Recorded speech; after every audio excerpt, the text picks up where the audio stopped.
Welcome to NFL Pub Hub here on Pub Sports Radio. Thank you guys all for joining us. A Giants Week 8 Sunday awaits. Great to see all you guys in the chat. Smoke and mirrors ready to get to work there. Sharpie giving out 4 looks, 2 on Mostert. And I've copied and pasted all of them. Deontay Foreman and Derrick Henry. We will go all over Sharpie's work and all of our cappers' work today. B-Lab69 says, looking at Lions, Dolphins over in the 49ers so far. I'm on that over in the Lions, Dolphins. You have DeAndre Swift and Amon-Ra St. Brown good to go. Big Red ready to get to work. Jonathan Yim in the house. We have a great show for you guys. Bobano gets us started. Then Spenny Penny Bombs making his debut here on NFL Pub Hub. Razor Sharp Picks, Rob Bebenek, Flash, Brizzy, and Ragu. By the way, Brizzy's now 9-2 in 3 shows, and he is behind Bobano by 0.08 units. Looking for the title, looking for the belt. It's going to be a lot of fun. My action here, Denver, Jacksonville under 39. Got up to 41. It came back to 40.5. I mean, it looks touch and go right now. I'm going to try not to pay too much attention to it. I'm already down from the Bucks on Thursday. Miami, Detroit over 51.5. New England, New York Jets under 40.5. Seahawks first half -1.5. I would love to double up on that. If I had the balls, maybe I'll grow them. Listening to our cappers break down that game. I'm on Green Bay, Buffalo first quarter over 9.5 and first half over 23.5. That first half over got up to 24. It's back to 23.5, which makes me a little nervous. And then I'm on the Raiders -1.5, which also makes me nervous. I would like to add the Patriots. Juice moving in their favor. It's now the -2.5 is -120. I've held off, but I would like to. And I'm interested in the Cowboys and the Browns. Sharpie says, look at all these memberships. Let's fucking go. Thank you guys so much. All the stars beside your names. That means a ton to us. So thank you so much for supporting us here at Pub Sports Radio. Our Pub Sports Circuit ticket, we're coming off a 4-1 week. We're 20-15. The Jaguars and the Commanders were 7th and 6th. Did not make our card. Our card starts with the Bengals -3.5, Raiders -1.5, Falcons -4, Dolphins -3.5, and Titans -2.5. Nary a dog on the board. Nary a dog on the board. And your first guest is our leader in NFL Pub Hub. He has a 0.08 unit lead on Brizzy getting Bills. And he's been very, very strong and very consistent. 29-19 plus 7.98 units. Getting our show started here on Sunday, October 30th. Please welcome to the show, Bobano in the house. Bobano, how are you? Good to be with you, Jimmy, always. I love it. I love it. And we got to get right to work because you have a ton of games and a ton of action. So let's get rolling right now. Bobano starts his card with the Las Vegas Raiders, 2-4, 0-3 on the road at New Orleans Saints, 2-5, 1-3 at home at Caesars Superdome in New Orleans, Louisiana. We'll start with the line history. We'll go over where the cash is and what the injury situation is last that we have checked. Line history-wise, this opened up with the Raiders -2.5. They're now -1. Makes me very uncomfortable. Makes me very nervous. This total opened up at 47, is now at 48.5, juice to the under. Dalton has been chosen over Jameis Winston. I thought that was a big deal. And I thought maybe would affect this Saints group. Saints have Michael Thomas and Jarvis Landry and Marshawn Lattimore out. I thought that would hurt them. Troutman, Andrews Pete, Paulson Adebo, Juwan Johnson, David Onyemata, all questionable. So there's no timetable, by the way, for Thomas's return, and Landry and Lattimore didn't practice. Now, there's a sickness going through the Raiders locker room. And when these things have happened, there's been times years ago when we would just jump on the opposition and we would lose. Renfro and Jacobs are full participants in practice, but I don't like it, obviously, that there's this sickness going through. This is a spot where the public and the money are both on Vegas. You can't call it sharps, really. Just call it everything. 74% of tickets, 72% of cash. And then 69% of tickets and 82% cash on the over.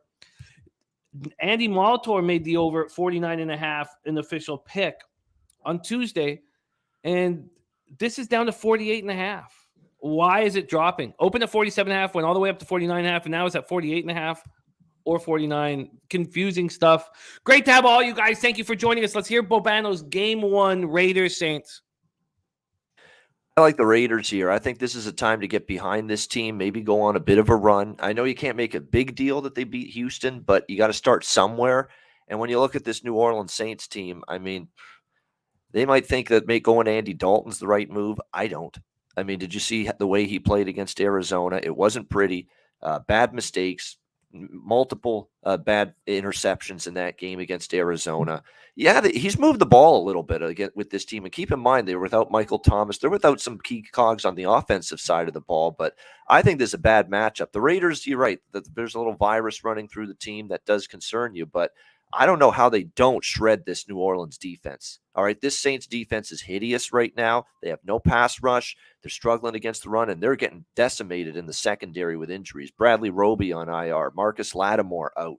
I mean, it is a shorthanded, decimated Saints secondary, the likes of which Derek Carr, in theory, should be able to pick apart, especially when it looks like Devontae's going to play. It looks like Darren Waller is going to test out his injury before the game. He might end up being on the field as well. So to me, this is cheap on Las Vegas. I know they haven't won on the road, but it's not like the Saints have been cooking at home either. So I like Las Vegas, and I like the over too.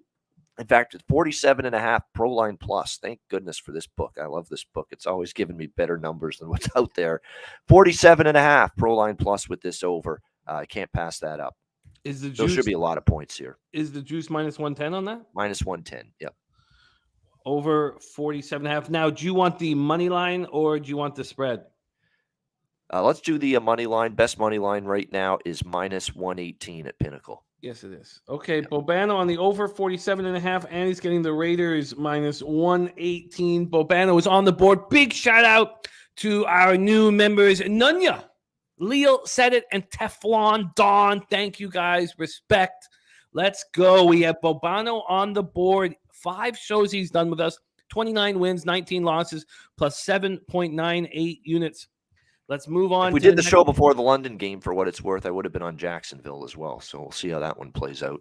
Yes. Is it still 10-7? I'm trying. Still 10-7. Yeah. Thank God. I'm on the under, and I'm trying not to pay attention to it. Let's move on to the next spot on the board for Bobano. Carolina Panthers at Atlanta Falcons. Mercedes-Benz Stadium in Atlanta, Georgia.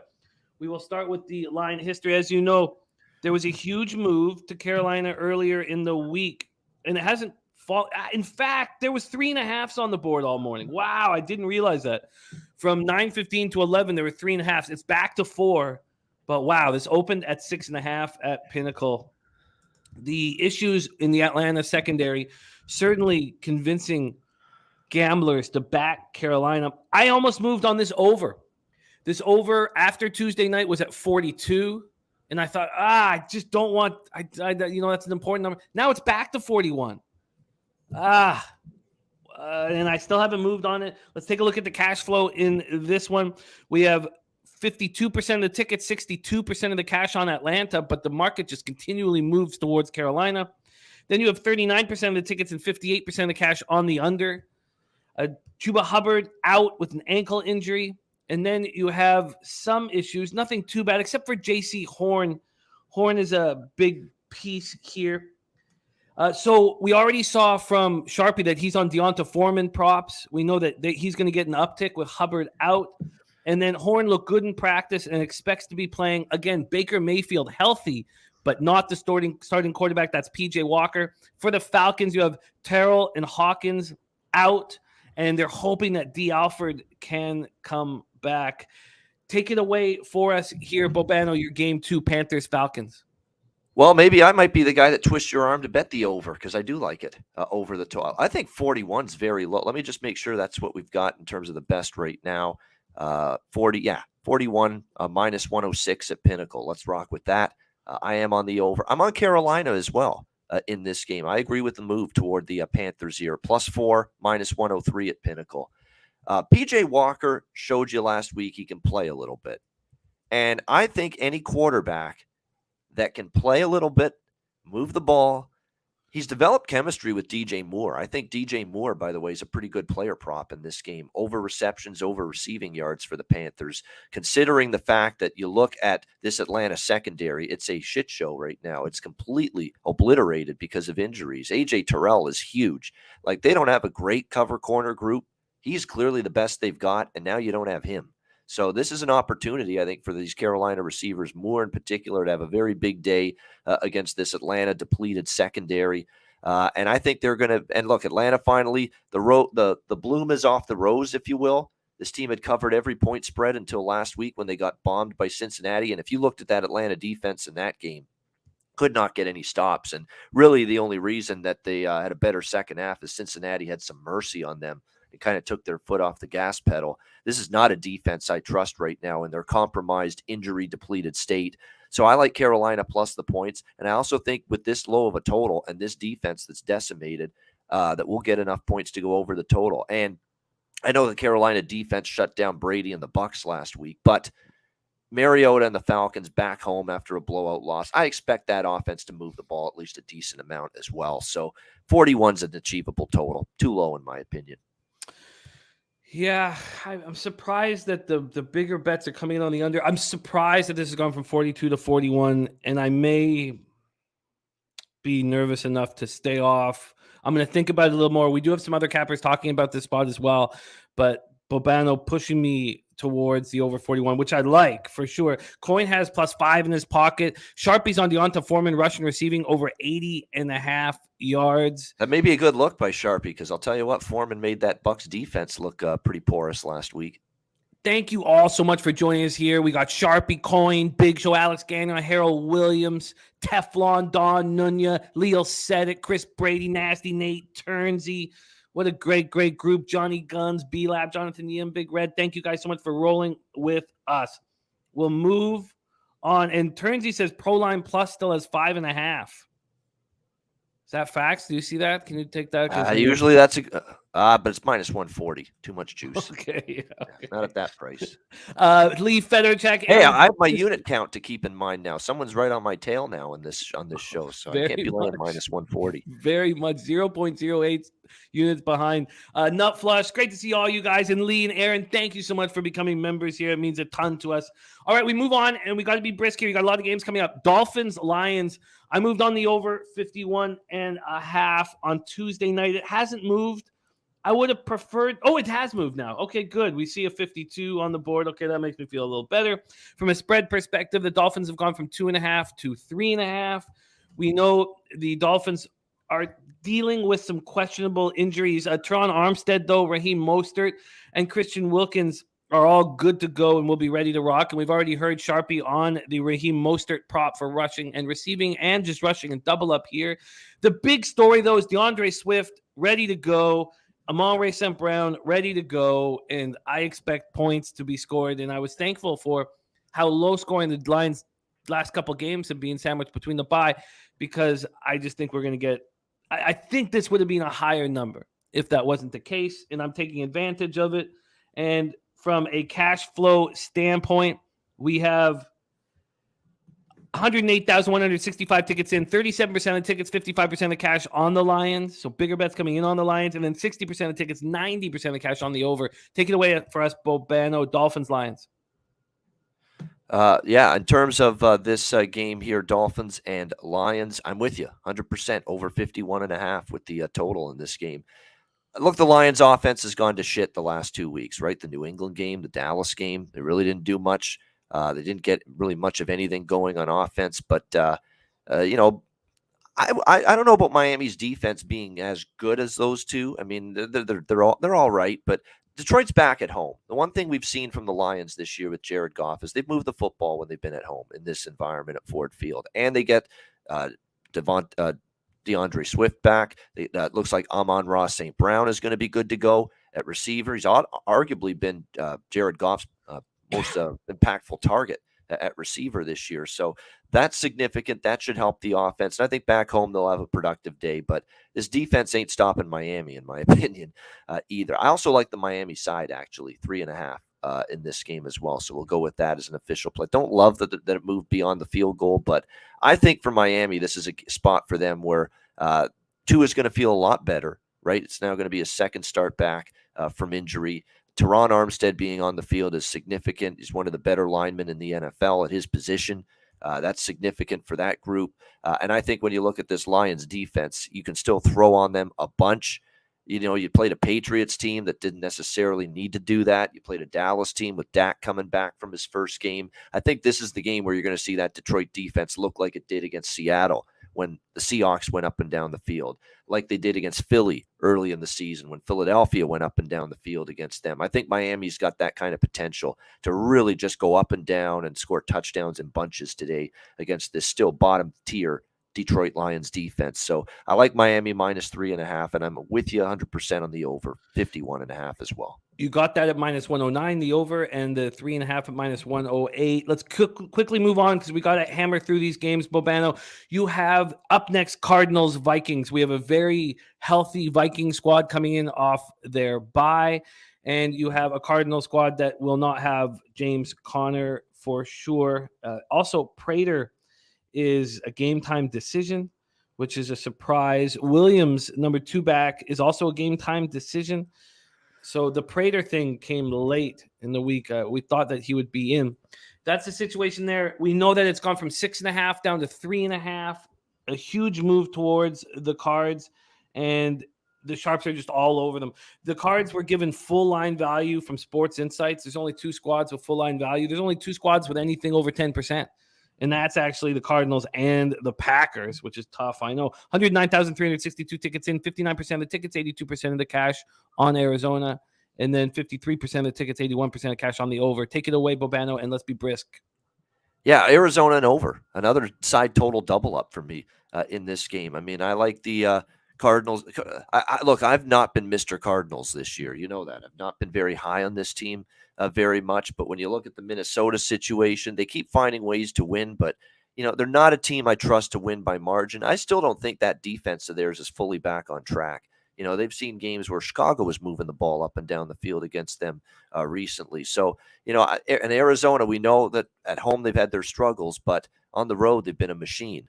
Straight up in ATS. Other than the Seattle game, the last game they played on the road against Seattle, they finally had that road streak cooled off a little bit. But going to rock here with Arizona. I just think there's too many question marks on this Minnesota defense. And I think we'll see points here indoors. Weather won't be an issue either. Minnesota will move the ball too with Cousins in that passing game, I'm sure. But I like over the total in Arizona +4. Late buyback on Minnesota. We can actually +4.5 at 5 dimes. Actually, +4. Yeah. 4.5, 5 dimes. Yeah, Let's go. already got that written down for you. Good. Interesting late buyback. And then from a totals perspective, we have 48.5 at minus 110. 5 dimes moved it to 49. And by the way, I think Arizona is a good over team right now. Look, they get Hopkins back for one game. What happens? Game flies over the total with New Orleans last week. Residual value with the over right now. Titans, Texans, let's move there. There's been a huge market move when Tannehill was announced out, but we knew on Tuesday, or at least we believed that he would be out. And so you could have beaten that move. Also, there's been buyback on the Titans, surprisingly, this morning and late last night. They were dogs. They opened up minus 3.5. They get all the way to +1. Now they're back to -1. So interesting buyback on the Titans. This total going from 41 to 39. So you have Malik Willis under center, and Simmons is expected to be good to go. Defensive tackle Jeffrey Simmons. That's a big deal. So he says he feels better, but he didn't practice all week. Malik Collins and Nico Collins are expected to play after missing practice all week, and that's a big deal for the Texans. Take it away for us. Oh, sorry, I said aren't expected to play. My bad. I knew they'd miss practice all week and aren't expected to play. Take it away here for us, Bobano. Titans, Texans. Yeah. So Houston's got one win this year, and in that win against Jacksonville, they got outgained by 174 yards. I'm not going to ask Houston to win football games for me right now. I get it that Tennessee doesn't have Ryan Tannehill. I get it there's people that think they're frauds and they're kind of not, their statistical profile isn't matching their win-loss record. That's what I keep hearing across the board from the anti-Tennessee rhetoric. But I'm on Tennessee here. They're still the better football team, in my opinion. I'm willing to give Malik Willis a try here. He's a talented kid out of Liberty. He can move in the pocket. He can make plays with his legs and with his athleticism. I think that's important in a game like this. And the Houston defense has just gotten worse, not better, as the season's gone on. The Chargers went up and down the field against them. They could not stop the Raiders in a 38-20 loss last week. To me, Tennessee, 4-0 straight up, 4-0 against the spread. And every week people are betting against them because all the statistical profile sucks. Oh, this team's a little bit overrated. They're doing this with smoke and mirrors. Some of that may be true, but you can't deny they find ways to win games, and that's what the Titans are doing right now. So I don't mind Willis being in the game. I think he's ready to play. He's actually gotten some playing time already this year, got a lot of playing time in the preseason. He's not going up against the 85 Bears defense here. I like Tennessee to win. You got it. The Sharps have been on the Texans week in and week out, so it's no different here. 38% of the tickets, 55% of the cash, and then 30% of tickets, 65% of cash on the under. Sharpies on Henry, rush yards over 99.5, says Texans 32nd against the run. Henry's 200-plus rush yards, 2+ TDs versus Texans last 3 games for some hundreds, way too low. 22 carries plus 100 yards, 3 games straight, now gets this D. All right, Smith Legacy wondering about the Malik rush yards. But we got to keep rolling here. Bobano, you got the Titans money line minus 112. Does that sound good? That sounds good. Absolutely. I lean over, but I'm not going to make that official. But I'm interested now that it's down to 39. New York Giants, Seattle Seahawks, 52 Fahrenheit, light rain, 13 miles per hour. We talked at length on Tuesday about Bredesen and Evan Neal being out. It hurts them. And Leonard Williams still dealing with an elbow injury, but expected to play. The big story out of Seattle is that Metcalf will play. And we thought he could have been out for an extended period of time. They're both Lockett and Metcalf are questionable, but all of a sudden it's Lockett that is they're more concerned about at this point. And I moved on to Seahawks minus 1.5 first half. I wish I had the balls to bet on them full game, but Dable, Kafka, and Wink and their adjustments scare me enough. But let's hear what Bobano has to say. First off, though, this cash flow here, we have 47% of the tickets, 66% of the cash on the Seahawks, and then 39% of the tickets, 48% of the cash on the over. Take it away, my man. You know what I'm betting in this game? Come on. New York Giants. I mean, this team that keeps on getting disrespected every single week. I mean, the spot stinks. They're due for a loss. They're not going to keep winning all these close games. All this bullshit I keep hearing week in and week out, and all they do is find ways to win every single week. And look, they're playing at Seattle. This is no disrespect to Seattle. I'm amazed how well they're playing. And I thought that Charger victory might have been their best game of the year. But at the end of the day, you're getting points with this team that is so comfortable in close games, it's mind-boggling. Like, they love it when it's a close game late in the fourth quarter, and they've got an opportunity to snatch victory. That's what this New York Giants team has become. A tough team mentally, ability to fight through adversity, ability that if they get behind, we're not out of this thing. We come back, we play 4 quarters, and we find a way to win. That's the way they're playing right now, this Giants football team. So I'm going to go with the New York Giants once again here on this show. Like last week, I remember Jacksonville, and a lot of people were against that, but I like the Giants here. We got 3.5 minus 120 at Betway, plus 3.5 minus 120 at Betway with the New York Giants. And I'm tempted. I'm going to do the over as well. 44 minus 108. Giants offense is starting to roll a little bit, in my opinion. And I think you're seeing it getting a little bit better and better and better each week. And 44, I think, doable when it comes to the total. You got it. Giants plus 3.5 minus 120. Over 44 at minus 108. Niners, Rams next up for you at SoFi. And big news, always injury news out of the 49ers. Armstead not coming back. Deebo Samuel not going to be in the lineup with a hamstring injury. Drake Greenlaw not coming back. And Kyle Juszczyk out as well. And you want Juszczyk blocking for McCaffrey. Then for the Rams, Brian Allen and Van Jefferson are back, and they've been just destroyed on the offensive line. And there's been buyback on these Rams. Sure, they went from a dog to favorite. At some books, they went from favorite to dog, but that was before the Sunday game yesterday. But here at Pinnacle, they opened up +1 a week ago, and that's where they are right now. In fact, they're +1 minus 114. So from a money line standpoint, it's basically a pick 'em. And these Niners got as high as minus 127 a couple days ago. Or more than a couple days ago, about 5 days ago. Take it away here, and we got to be brisk because we still got the Monday Nighter. So hit us with Niners, yep. Rams, my man. Rams and over, another side total double up. So we're either going to have a really good day or really bad day. We're going to find out. It's a high volume Sunday for me, but Rams and over the total for me in this one. You got the Rams off a bye, Rams in season revenge, of course, losing to San Francisco in an ugly one back on October the 3rd. Look, I know they're not great, the Rams. They've had obviously tons of offensive issues. Matthew Stafford's been under pressure. The O-line's been a big problem. The O-line looks like it's going to be at least a little bit healthier. And the one consistent with Sean McVay is off a bye week, Jimmy. His offenses have been good. They've put up points. And this 49er defense is as ravaged as it gets in the secondary right now. This is an opportunity, I think, right now with the defensive injuries for the Rams to get a little thing going on offense. And we saw what the Niners defense has looked like the last 2 weeks. Atlanta and Kansas City, they both move the football. So I think San Francisco, though, will put up points, which is also why I like this game over the total in this one. So Rams, let me just see what minus the 105 we can get you on the money line. Yeah, well, actually, plus 100. Bet 99. We'll do that. Plus 100 money line. And we'll go with the total. It looks like 41.5 minus 110 at Bet Victor. There we go. 41.5 minus 110. Over. So you got it, and you're right. McVay 4-2 against the spread off of a bye. This is a very tough one. A very tough one. I've cashed on Niners, Rams, unders every game that it feels like that they played for a long time, and I'm nervous to do it now. You still have 35% of the tickets and 69% of the cash on the under, which you would think would give me more confidence to do it, but I understand why you think that the over is in play. This total is at 42. It's come up from 41, but it did get up to 43.5 a few days ago. Yep. So there has been some buyback on the under. Let's get to the final spot on the board here. Bengals, Browns, our Monday nighter, and Ward and Teller both going. Ward missing his third straight game, Teller missing his second straight game. Those are big losses, and now we know Jamar Chase is going to be out for an extended period. Eli Apple out as well. We're going to be live right here on Pub Sports Radio, Bobano and myself for this game, but take it away. What's your move?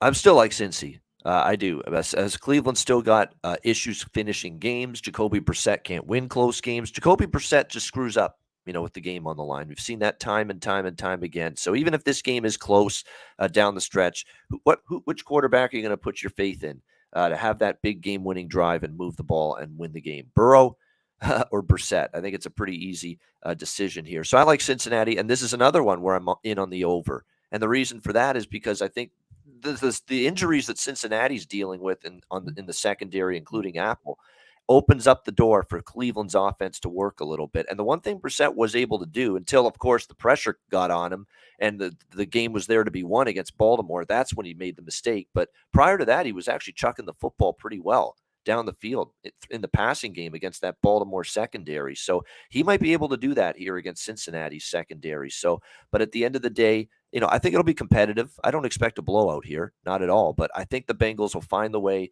at the end of the day to win that game. -3, -110 with the Bengals at points bet. And as far as the total goes, best total out there right now, Bet Victor 44.5 over -110. So there we go. Bengals -3 over 44.5 -110. There we go. You are in business, Bobano. Great work. Bengals -3 in the over 44.5. Rams +100 in the over 41.5. Giants +3.5 at -120 in the over 44 at -108 there. Titans -112.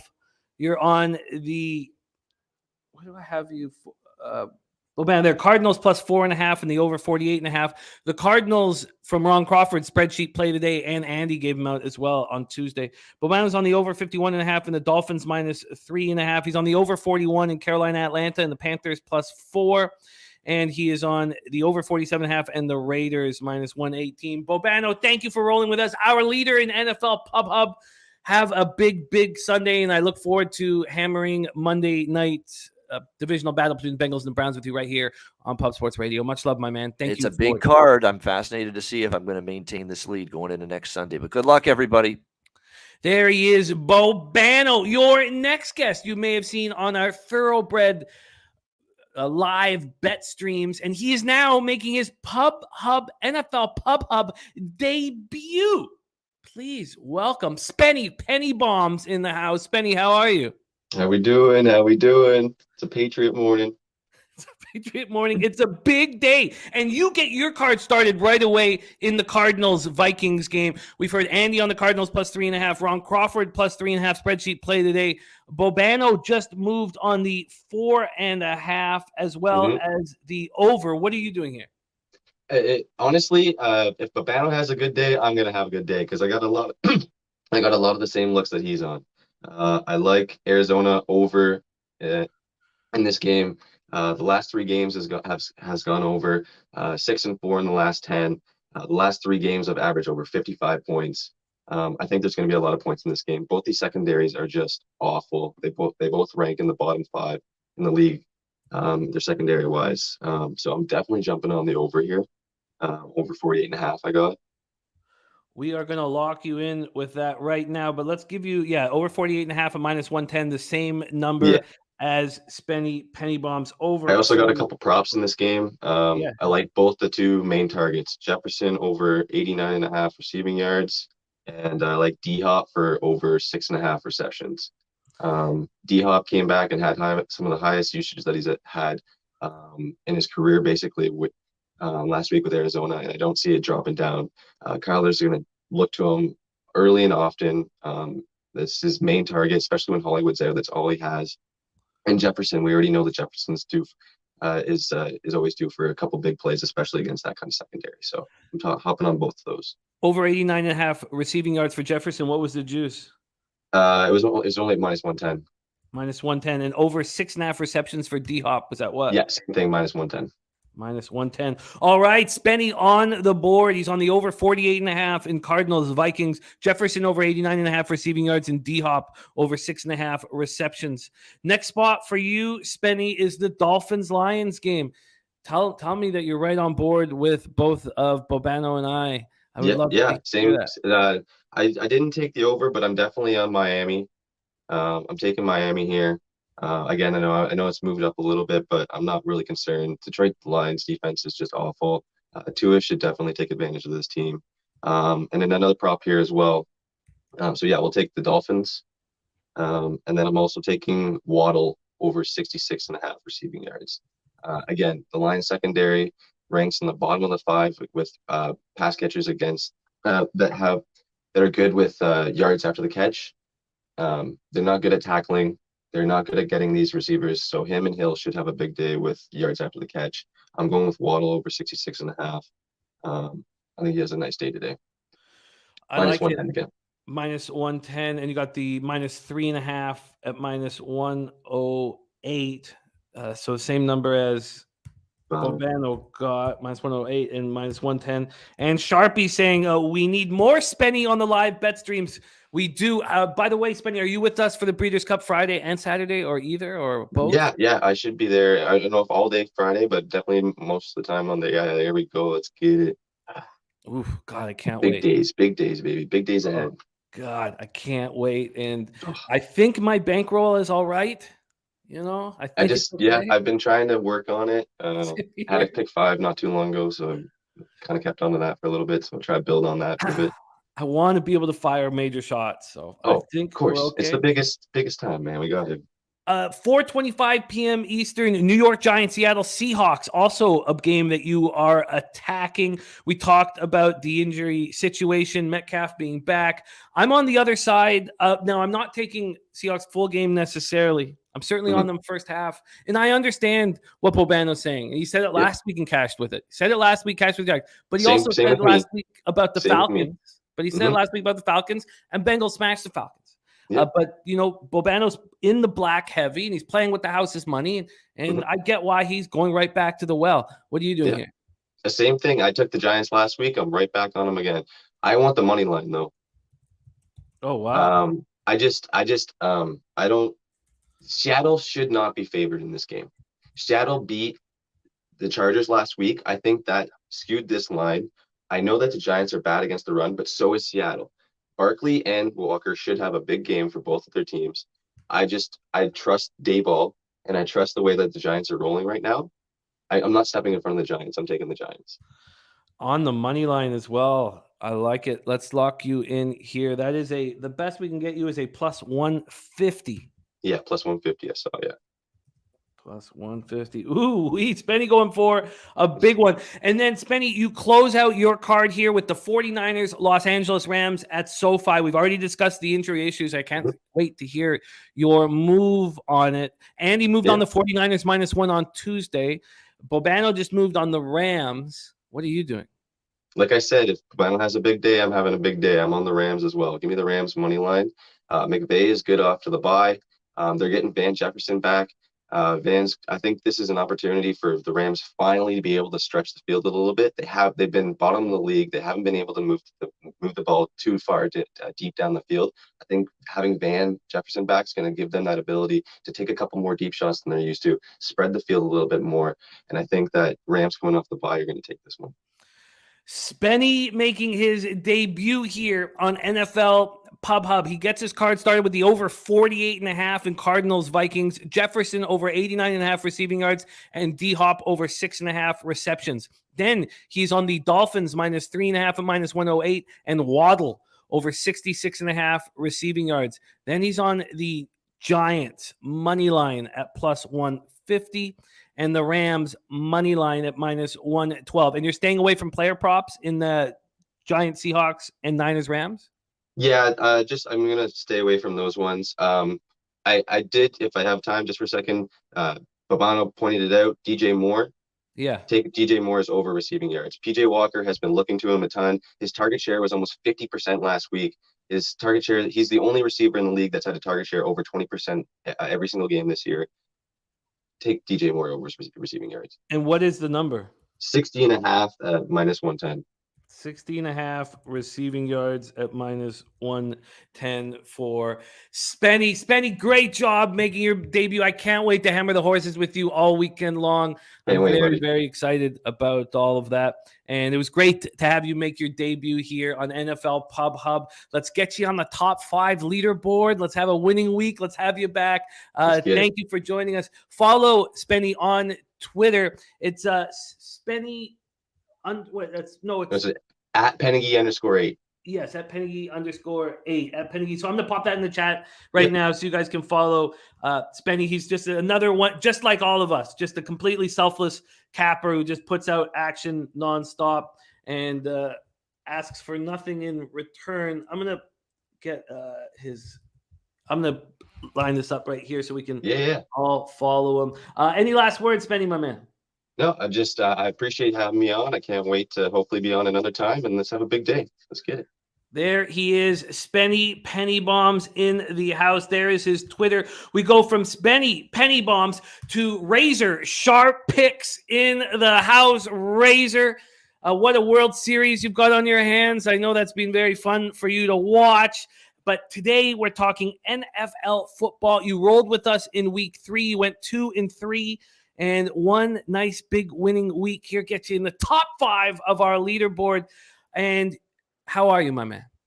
Doing great. Shout out to everybody in the chat. But when you come on the show with Jimmy, you have to start out with the cracking shot. So cheers to everyone. Let's have a fucking day. Oh, Jesus. My mouth is watering. I must do something right now. I can't let you take a shot alone. I'll be back.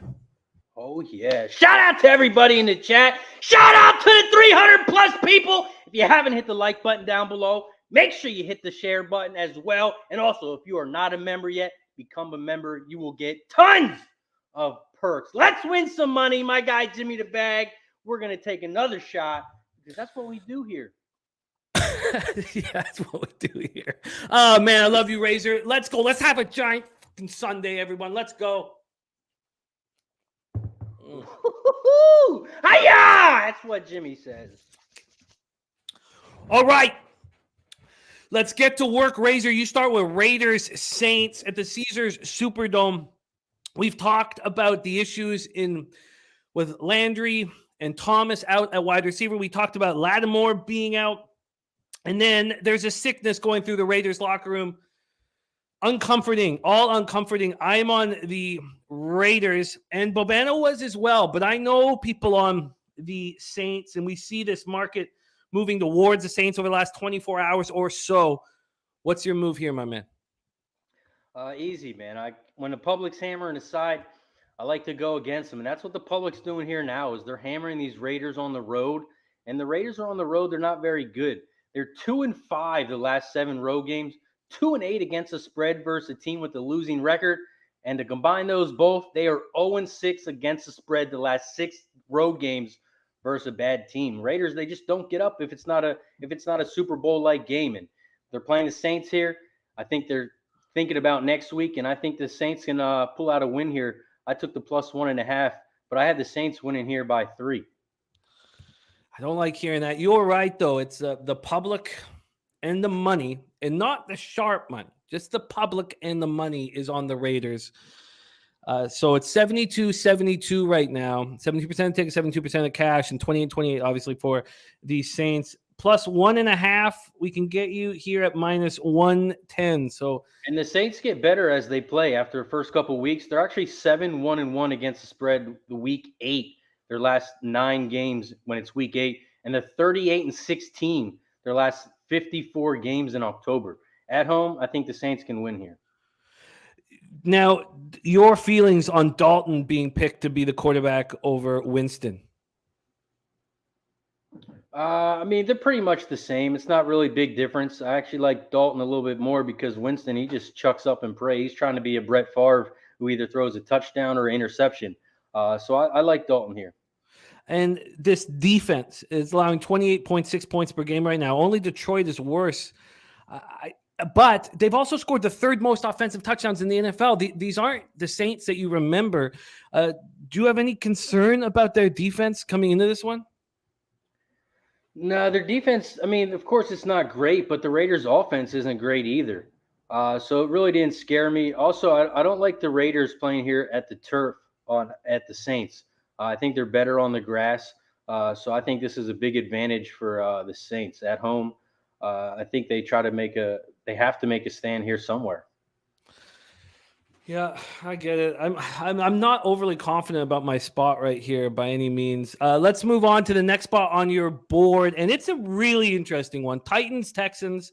I was a little surprised to see Bobano so adamant with his Titans look, and I kind of like hearing it because I lean towards the Texans, and I don't really want to add them to my action.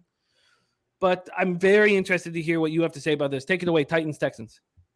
Texans, they were a sharp-looking play. I wanted to take the Texans as well, but I just couldn't pull the trigger. They're not a very good team. So I want to hammer a spot where they are bad at, and that is against the run. I took Derrick Henry anytime touchdown. This is a lot of juice. I'm not much of a juice drinker, but this line is -140.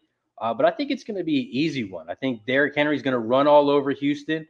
I think he's going to do it easy. Houston lets up 164.7 yards a game, which is ranked 32nd, which is the worst in the NFL.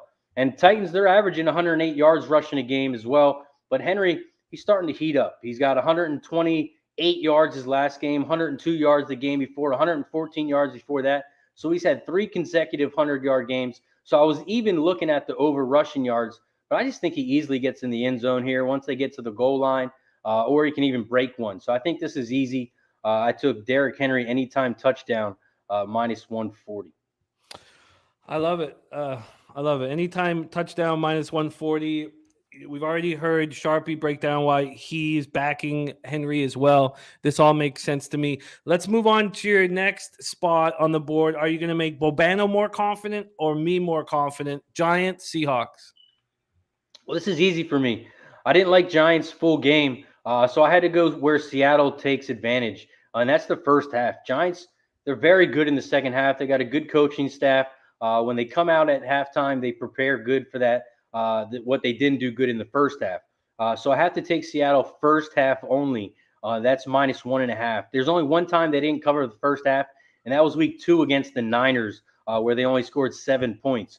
But Seattle, they have to run the ball here. They're ranked 10th, 137 yards a game, and ranked 28th against the run for the Giants. So I think Seattle can run the ball here against the Giants, but they just need to run the ball. Sometimes they like to throw it too many times, but they need to run against the Giants, and I think they can easily cover this first half.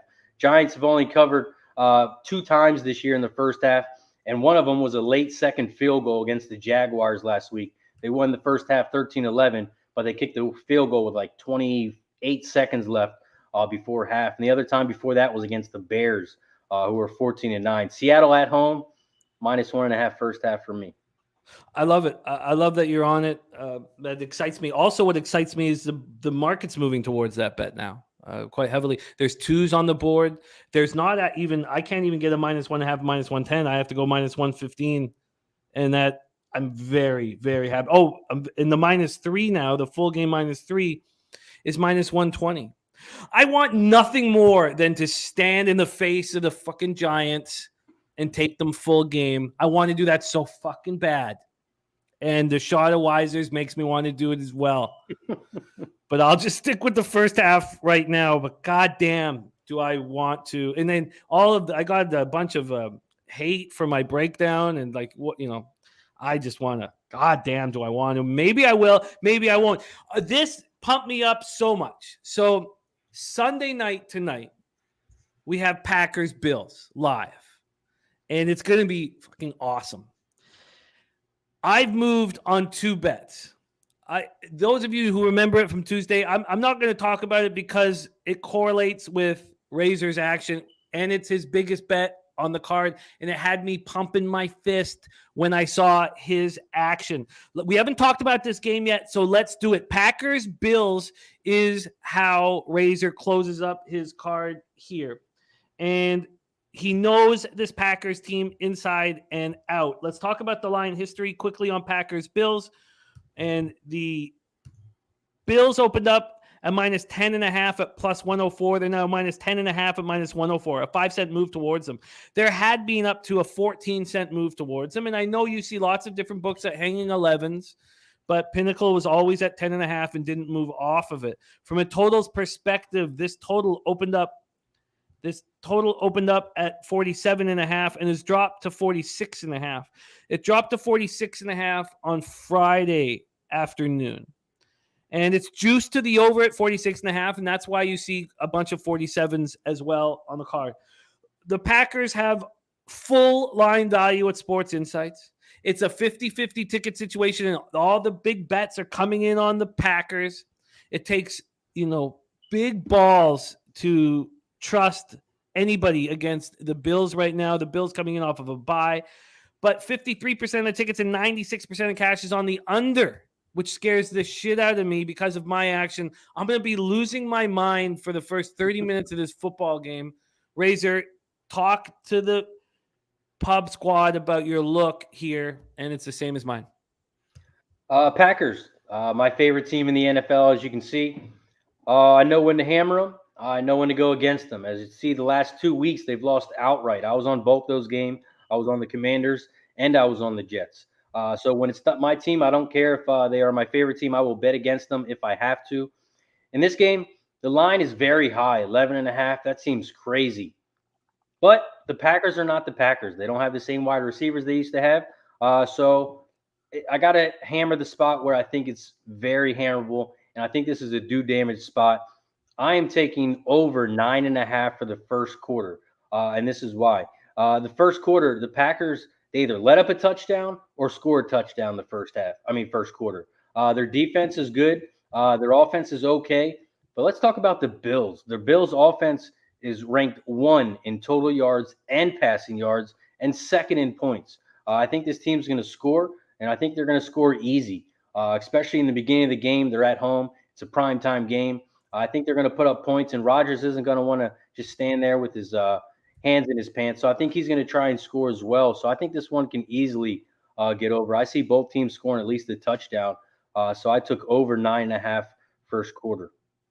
I love it. I'm on it as well. We can get you a -106. I really think we can get a touchdown and a field goal in the first quarter.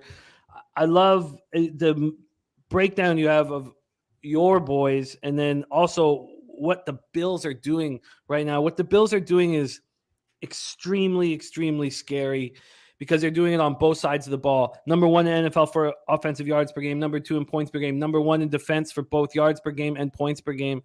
And now they come in off their bye week, 5-0 McDermott. All of those games have come at home. So I think that that it doesn't matter that the Bills are 10.5 or 11-point favorites against the Packers. The Packers are still the Packers with Aaron Rodgers, the 2-time defending MVP. Bills step up against these football teams. And but I'm also on the first half over 23.5. I'm telling you, the best case scenario for me would be, or the way I see it, the reason why I think the Sharps could be on the under is because 3 games this year we've seen Josh Allen not play the fourth quarter. And that is a possibility that the Bills are up 30 points and they don't need to risk Allen out there. Maybe that's why no points are scored in the fourth quarter or something like that. So that's what I'm hoping for. I'm going to lose my shit tonight. Please join us here. With your Packers in play, we'd love to have you. I know you're so busy with the young kids like me, but if you can get a chance to jump on for a little bit, Razor, when Packers are playing Bills, we'd fucking love that. And no pressure because I know you're a young fan, but we would love that. All right, let's review the action for our Razor Sharp picks. He is on the first quarter over 9.5 at -110 in Packers Bills. He's on the what did you do for the? Did I skip 49ers Rams? No, that's not me. Oh, sorry, Yeah. you're right. Saints plus 1.5. Yeah, no, I'm my bad. Sorry, I got pages and pages of notes here. So Saints plus 1.5 at -110 for Razor. Henry anytime TD at -140. Seahawks first half -1.5 at -115, and the first quarter over 9.5 at -106. Also, Razor. the Packers Bills first quarter. That's my gambler's first glance play. So that's a top play for me. 16-5 this year on gambler's first glance. I absolutely love it, Razor. And Friday, Saturday, Breeders' Cup, baby. When are you available for those? Definitely Friday, later in the day, Saturday. Might be doing something with Scotty from Equinedge for a little bit, but I'll definitely be on. I love it. I absolutely love it. There he is. Razor Sharp picks in the house. Thank you so much for joining us, Razor. We go from Razor Sharp picks to my co-host last year in our NFL breakdown show, Bebsy and the Bag. Please welcome Rob Bebenek to the show. Bebsy, how are you, my man? Well, Jimmy, I'm enjoying this beautiful sunshiny day here in Toronto, Ontario, Canada. I'm doing my first outside show, and I like it. It seems like you do. It is great to have you here. You are on some big dogs today, Bebsy. Let's get right to it. We start with Steelers, Eagles in Lincoln Financial Field in Philadelphia, Pennsylvania. A very fresh Eagles squad coming off of a bye, adding Robert Quinn, going up against this Steelers squad that's not getting TJ Watt back. Also not going to have Ogunjobi, which could hurt. Levi Wallace is going to be out as well. And then Chris Boswell jumped on the injury report here with a groin injury. And he, I believe, has been ruled out. So Boswell is ruled out. And he came on the injury report on Friday. So that kind of took us a bit by surprise. Bebsy, let's go right to the line history in this one. We have the Steelers opening up at plus 10.5. They're now at plus 11. That plus 11 got up to minus 110 this morning at 10 a.m. And the Eagles have started taking money. Since 10 a.m., they've taken 12 cents. So now you can get that Steelers at plus 11.5 at some books or plus 103 on the 11. From a total standpoint, open up at 44. It is now dropped to 43. And from the cash flow, like every week, it feels like, it's changed a little bit. So the Sharps have been on the Steelers all week, but it's changing a bit. 35% of tickets, 34% of cash on the Steelers. And from a total standpoint, 45% of the tickets and 80% of the cash on the under. Take it away for us, Bebsy. Steelers, Eagles. Well, I know common sense would look at this game and be like, well, Philadelphia is going to kick the absolute shit out of Pittsburgh. But that's why I think they won't. I mean, Yeah, they loaded up. They got Robert Quinn. Makes that defensive front, which is already nasty, even nastier. I just think everybody in the universe has already counted out the Pittsburgh Steelers, including the Philadelphia Eagles. I think this is one where maybe they're riding a little too high. They come in a little too confident, and Pittsburgh keeps it close. I mean, they're still going to lose, I would imagine, but I just saw that big, fat, juicy number there, and I was like, you know what, I'm going to take it. I'm going to put a little bit of trust into the Pittsburgh Steelers and whoever may be quarterbacking for them by the end of the game. We don't know. Listen, this is a pure gut play, if I'm being honest. I just feel like everyone is way too high on the Eagles right now, and for good reason. They're a great football team. They're playing great. They had an incredible offseason. That offense is gelling. But I'm on the Steelers on this one, and it's literally just a pride fight for the Steelers here, and they keep it close. Well, I just poured some Weisers in my coffee. It tastes delicious, Bebenek. And do you want the plus 11.5 at a cheap price? Plus 11.5 at minus 105, or do you want plus 11 at plus 103? I'll take the extra half. Okay, plus 11.5 at minus 105. That's available right now at 5 times. Bebsy's on the board. It's a Kraken talking right there. That wasn't even me. 4:05 p.m. Eastern, or the Weisers, I should say. Fuck. Early boozing. Fuck you up. Titans, Texans, Energy Stadium in Houston, Texas. This is a very interesting game, and for me, it would be Texans or no bet, but Bobano laid out why he's on the Titans. We've already heard from Sharpie, who's on Derrick Henry over rush yards. A bunch of cappers in the chat are on Derrick Henry over 22.5 rush attempts. Razor just gave us Derrick Henry anytime touchdown. What are you doing here for Titans Texans? Well, listen here, Jimmy. I get it. I get that the Titans are starting to get it together. Derrick Henry's starting to look like the Derrick Henry pre-injury. I love me some Houston Texans right now. I love the way this team is fighting. I love Dameon Pierce. The guy's an absolute beast. And I also love the the Texans within their own division. They seem to get up for those divisional games better than some of the other teams in their division. So for me, this is full on Houston Texans. I see an upset here. I know I took the -1, but I think I'm going to go money line on this. Well, it's a +1 now. It's a +1, so you're going to get a nice money line spot on. Actually, not that night. +102 is the best we can give you. The Sharps are on Texans every single week, and Bebsy going with them here.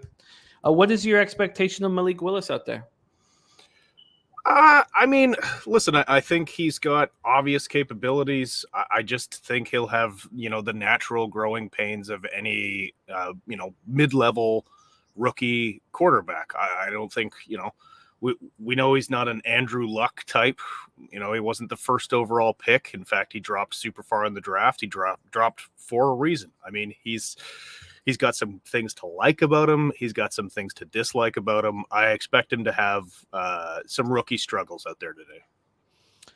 Texans +102. Then we go to 49ers, Rams. It's SoFi. We've talked about the injury issues.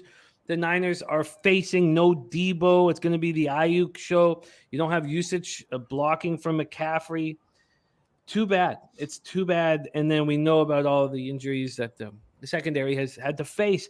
The Rams have had horrific injuries at the offensive line. When Noteboom went down, they were already down 5 of their top 8 offensive linemen. Now they get Brian Allen back, and that's a huge, huge deal, obviously, when they're so decimated. And they get Van Jefferson back. But is that enough? The late money's been coming in on the Rams. What are you doing here, Bebsy? Niners, Rams. Well, listen, I only went after the first half because, let's face it, we've talked about this on the show before. It seems to be the worst kept secret in football that the Niners are a great first half team and they're a mediocre to poor second half team. It seems like when Shanahan gets off his script, that offense sputters. It's also, I'm not going to put it all on Shanahan because you see Jimmy Garoppolo miss open players left, right, and center, make bad decisions. And I think it really just takes the wind out of the sails. People like last game, especially, you really saw that defense quit in the fourth quarter. And quite frankly, it's because they can't get off the fucking field. So I took the Niners in the first half because they are a very good first half team. And also, you got to figure it's the Rams. Outside of the playoffs last year, they have absolutely dominated the Rams in the McVay Shanahan era. I think they come out strong. Also, you got to figure their season is on the line. If they go into the bye 4-4, then maybe they get some reinforcements, they get healthy, and they can make a run like they did last year. But last year, the Rams game was the turning point for their season.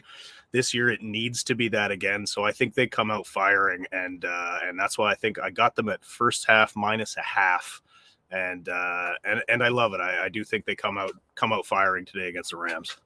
So we can give you the first half money line -105. Andy's on the 49ers. Andy Maltor from Gridiron Gamblers on Tuesday night on the -1.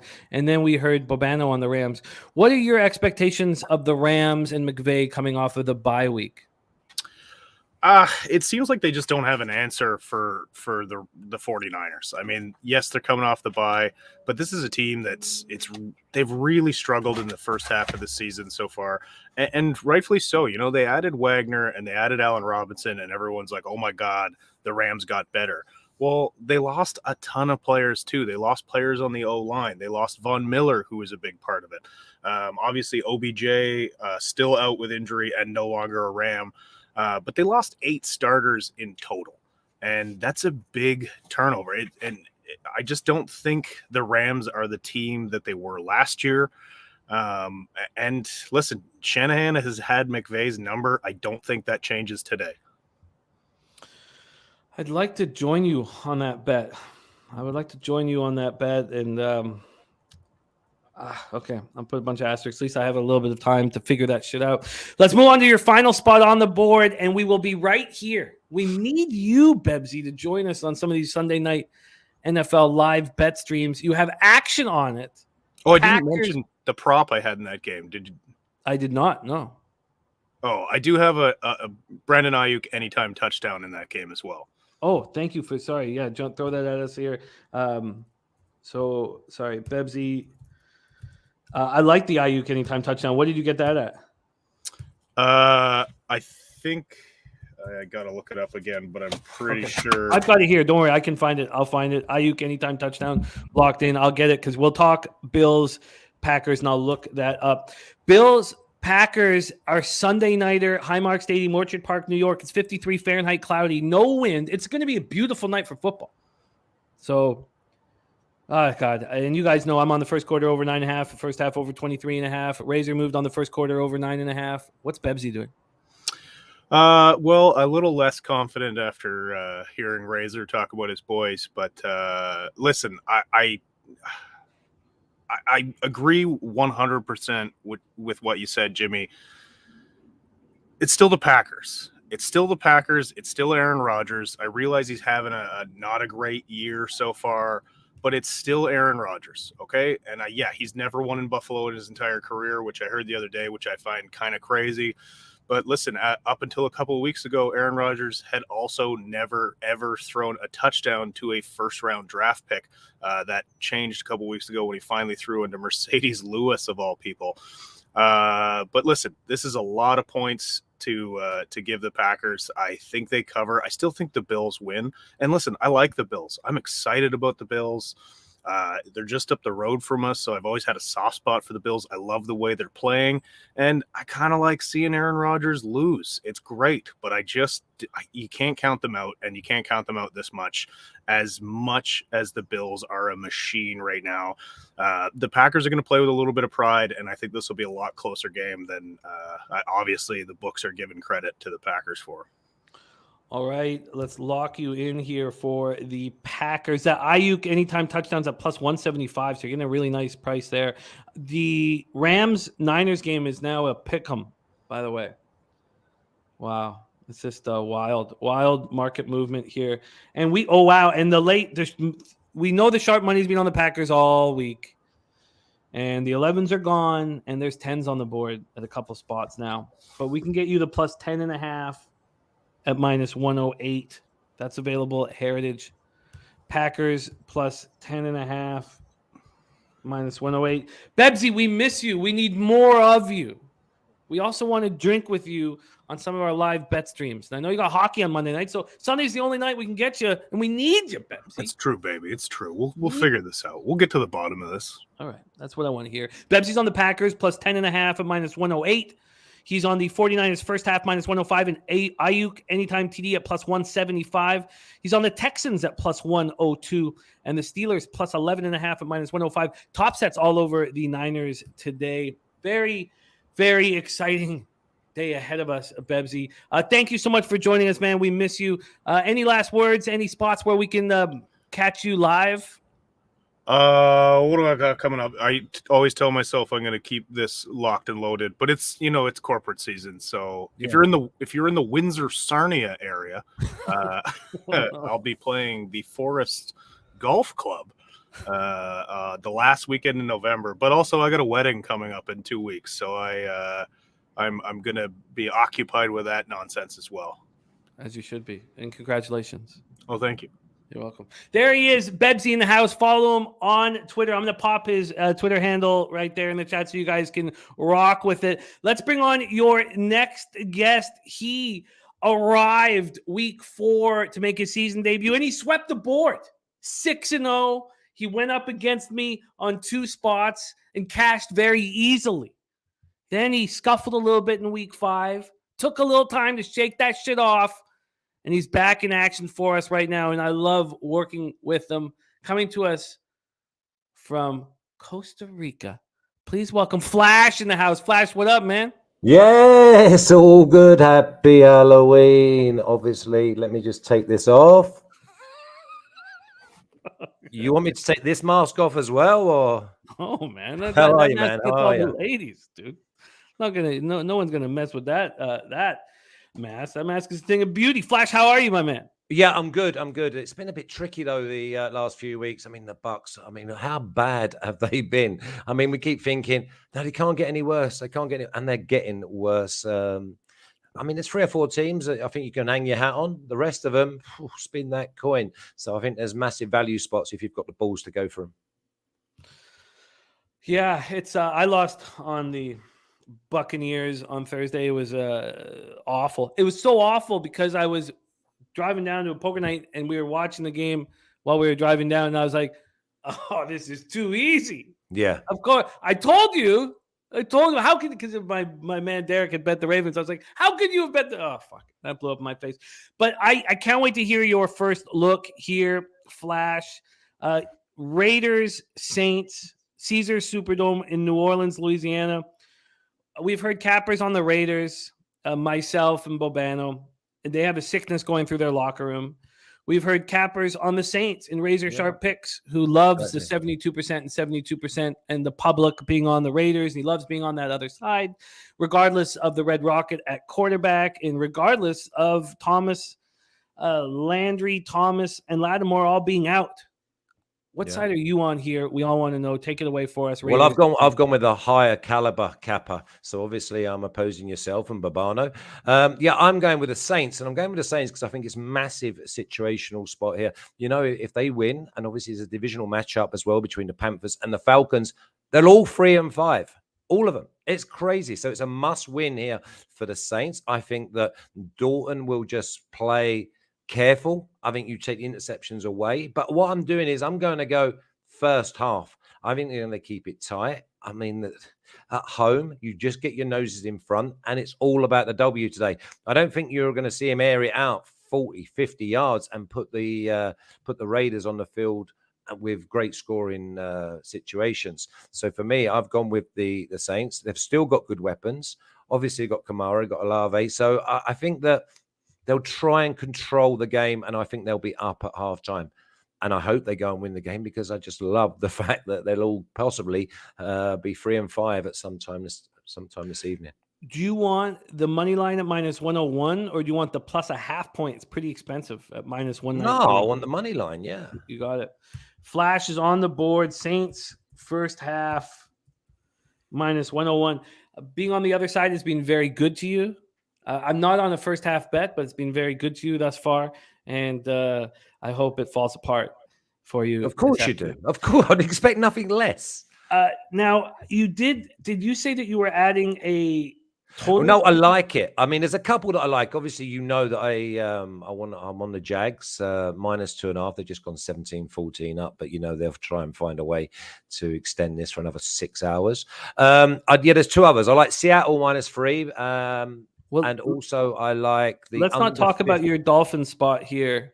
Because let's talk about the Dolphins, because I'm quite strong here. Well, I've took it anyway. Well, yeah, but we'll do a full breakdown here. But is because you also had the Jags and we weren't doing it. Is there anything else that you wanted to add before we do Dolphins? Yeah, well, yeah, I believe this goes under 49.5. Again, I think this is more a situational. Make sure we win the game. Let's not worry about putting up 28, 29. I mean, I can see this being maybe a 21-17 type game, 21-14. Wow. Okay. Well, and you want to make that total official? Yeah, please.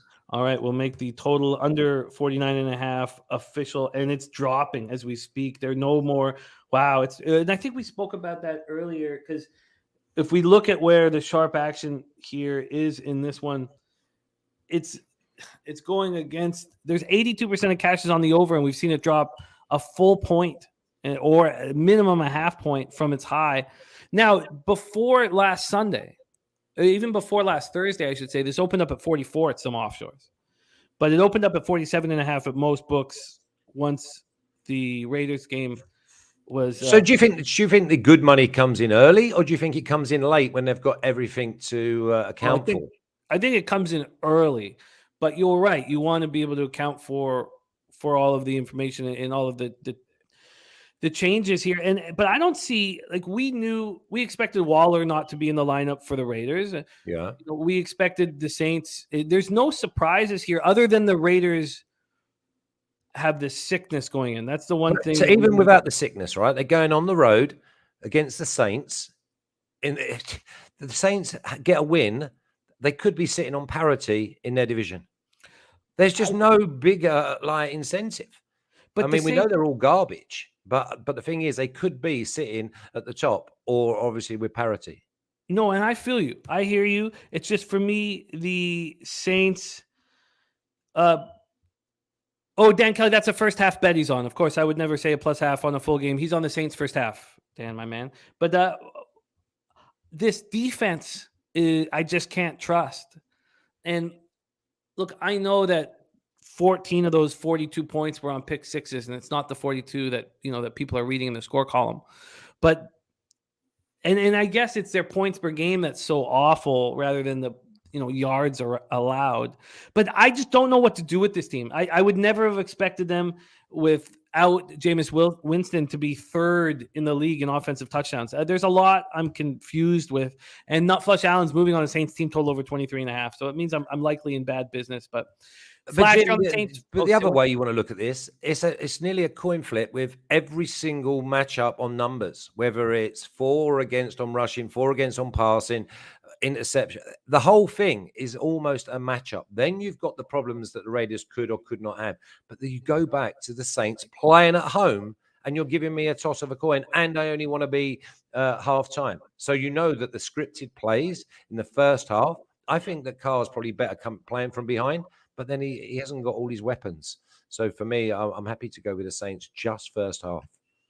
Yeah, you're in business. Let's talk about your final spot on the board. Dolphins, Lions at Ford Field in Detroit, Michigan.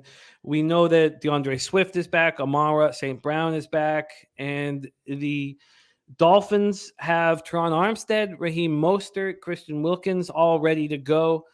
And I moved on the over. So did Bobano. We had Spenny and Bobano move on the Dolphins. What's your move here? Yeah, I've gone for the Lions money line plus 160. I know that they've moved from plus 155 to plus 160. They came off a bye. Then they had to go and play the Cowboys. I thought they did really, really well. They more than matched them. And I've got the Cowboys, as I've said to you in the other shows, maybe a top 6 side, top 6D. And they kept it really, really competitive. I think their defense was completely different to what we'd seen in the opening 6 weeks. But the 2 interceptions from Goff, and they still only gave up like mid-20 points. I'm happy for the Lions back home. Another week of consolidation, and there's a lot of positives to take out of that last week. I think that they will move the ball. They will score points. And I think that they'll force Miami to gamble. I fancy the Lions win the game. And to be fair to them, even when they weren't good on the defensive side of the ball, they were close. They were getting beat late on in games. I think they win the game. Flash, you have the Lions on the money line for a huge score at plus 180. 80. I took 160, so I feel as if I've been robbed. Plus 180. Let's take a look at where the sharp action is. It's changed a little bit. The public has come in on the Dolphins today, but the sharp action was on the Lions all day. So what we're seeing is some buyback, all week. What we're seeing is some buyback on the fish. 52% of the tickets, 57% of the cash on the Lions right now, and then 65% of tickets, 90% of cash on the over there. What is your expectation of the total? Do you have anything on the total? Like if you were given a free bet? No, I think it's going to be right around the number. I mean, if you think that this could be something like, I don't know, 27, 24, 27, 23, 28, 21, it's going to be right around there. I think you're going to be sweating if you're on the under or the over. That's why I left it well alone. The plus 180, Dan, is at 5 dimes. You have plus 172 at Bookmaker and Bet Chris, plus 170 at Bovada and Bodog. So that is that's the situation right here. Our guy Flash in the house, currently ranked number third. Number 3, sorry. Number 3rd. Sorry. It's been a long morning, eh? A little bit morning sauce. Currently ranked 3rd out of 19 cappers that we have had on NFL Pub Hub. 6-3 plus 2.7 units. He is on the Saints first half, minus 101, the under 49.5. He is right. And he moved on the Lions money line. Where the hell did I thought I put that here? Lions money line at plus 180. I love it, Flash, my man. Thank you for everything. We miss you. We miss you. Yeah. That's all. We miss you, man. Say no more. If you could jump on any of our live streams, like on Sunday nights and Monday nights, I would be honored to have you. Yeah, I'll let you know. Thank you, my man. I'll get my people to speak to your people. Happy Halloween, everyone. May all your bets be winners. There he is. Follow him on Twitter at Flash_37. Currently ranked number 3 out of 19 here. Let's move on to the man ranked number 2. What a performance Brizzy has put in yet again this year. Last year, he was in first throughout our entire contest, and then late, he was usurped by the big Ragu, who is our final guest here on today's show. But this year, 9-2 in 3 shows. It's been absolutely spectacular. In week 2, he went 3-0 plus 3.5 units. In week 4, he went 3-1 plus 2.46 units. And in week 7, he went 3-1 plus 1.95 units. 9-2 plus 7.91 units. Currently 0.08 units out of first place on the leaderboard. Please welcome from South Jersey, Billy Brisbane in the house. Brizzy, what up? What up? What up? What up? It is great to have you here. You have been very, very impressive. And I can't wait to hear your looks. We all can't wait to hear your looks. You start with Dolphins, Lions, and we're expecting, I'm hoping, for a ton of offense from 2 healthy teams. And I can't wait to hear your action. Take it away for us, Brizzy. Yeah, 2 spots. 2 spots in this game. Miami side, we're going to go to Raheem Mostert over 69.5 rushing yards at minus 110. This has just been a spot we've been attacking all years, this Lions defense. Mostert has been averaging close to 18 touches per game over the last 4 weeks. The Lions are allowing 5 yards per carry and the 3rd most fantasy points to the NFL position. For the running backs, Penny, Stevenson, Elliott, Pollard all went over. Mostert will too. One of the easiest spots on the card. I get it. You're a partner in the good, the bad, and the money every Friday, and it's up on our homepage under NFL picks and predictions right now. Sharpie is also backing Mostert. He doubled up on Mostert with his rushing and receiving. And don't forget, Sharpie is the star of our new show, The Pub Zone, at 1 p.m. kickoff. He is he hosts the breakdowns of the Red Zone, and it's a little different. It's not about live action. It's more about just hanging with Sharpie for a few hours and watching all the games once each team makes the Red Zone. Sharpie, that is off at 1 p.m. right after this show. So don't forget about that. Mostert over 69.5 rush yards. What's next? Next play, though, is going to be the sun god himself, Amon-Ra St. Brown, over 63.5 receiving yards. Started off the season pretty hot fire, 3 touchdowns over the first 2 weeks, 100-plus receiving yards in both games. Since then, he's been experiencing some injury problems, but finally healthy, coming off a bye a couple weeks ago. Versus a weak secondary in the Dolphins, they have allowed 3 receivers, Bateman, Higgins, Jefferson, all 100-plus yards, and 2 out of 3 scored a touchdown. I expect this game to be a shootout, so I want both sides of the ball here. And you got it. You got Mostert over 69.5 rush yards for the Fish, and you got Amon-Ra St. Brown, 63.5 receiving yards. Was that also 110? Yes, minus 110. There you go. Brizzy, who's 9-2 here on the show, plus 7.91 units. Let's move on to the next spot for you. And it's a fascinating one. Panthers, Falcons. We have Hubbard out. So Deonta Foreman is the man who will be getting the ball a ton. And you have an Atlanta secondary missing Terrell and Hawkins in bad shape. And you have a very healthy Baker Mayfield sitting on the sidelines where he belongs. Take it away for us, Brizzy, Panthers, Falcons. Yeah, you touched at it. Hubbard being out. We're going to go with Deonta Foreman, anytime touchdown, plus 140.